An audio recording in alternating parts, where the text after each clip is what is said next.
Ang programang ito ay hatid sa inyo ng Air 21. Sagot ko, padala mo!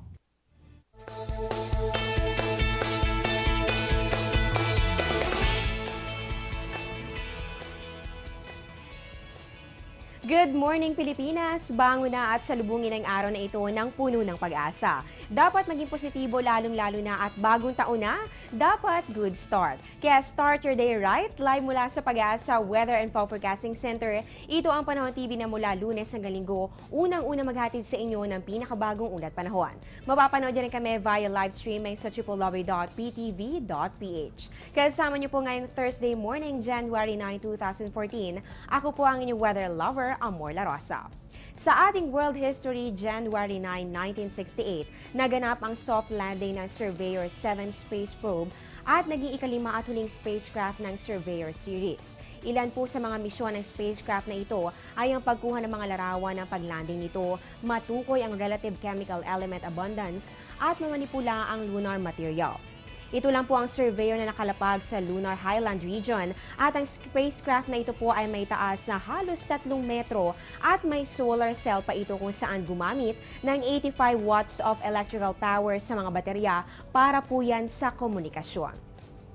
At syempre, bukod po dyan sa araw na ito rin na igugunita ang kapiyastahan ng Itim na Nazareno. Ito po ay nilikha ng isang Mexican artist na nagsasalarawan kay Kristo habang pasan-pasan ng krus na kilala rin po sa NPJN initials na ang ibig sabihin ay Nuestro Padre Jesus Nazareno.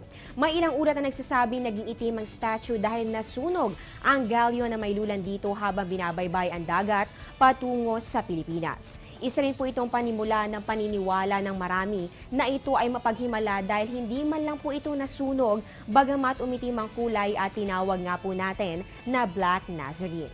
Hanggang sa kasalukuyan, maraming mga deboto ang tradisyonal na sumasamba sa Itim na Nazareno at lahat po sila ay nagtitipon-tipon kada taon sa kapistahan nito tuwing January 9. Libo-libong deboto ang sumasama sa posisyon, baon ng mga panalangin at hiling sa poong ito.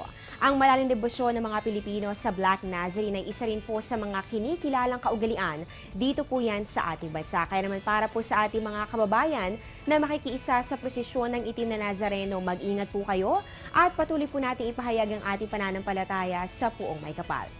At kaugnay nga po ng kapistahan ng Itim na Nazareno, nagkaroon na rin po ng suspension of classes.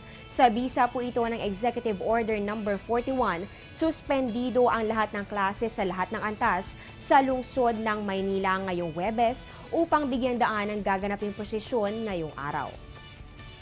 Samantala, ngayon pong ika-62 araw na mula ng malalasa sa bansa ang Bagyong Yolanda. Sa puntong ito, alamin na po natin ang update ng National Disaster Risk Reduction and Management Council tungkol po ito sa epekto ng Bagyong Yolanda.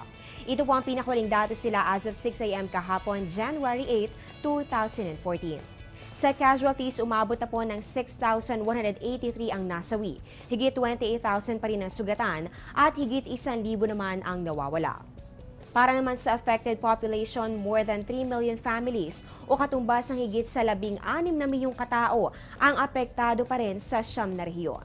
Samantala, umabot na ng more than 1 million houses pa rin ang napinsala mula po yan dito kay Bagyong Yolanda.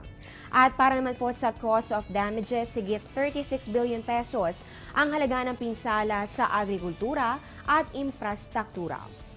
At para naman po sa cost of assistance, umabot na po ito ng higit sa 1 bilyong piso mula po yan sa DSWD, Department of Health, LGUs at pati rin po sa mga NGOs. Patuloy po nating babantayan updates ng NDRRMC kaya naman tutok lamang dito lang po yan sa Panahon TV at syempre sa Telebisyon ng Bayan.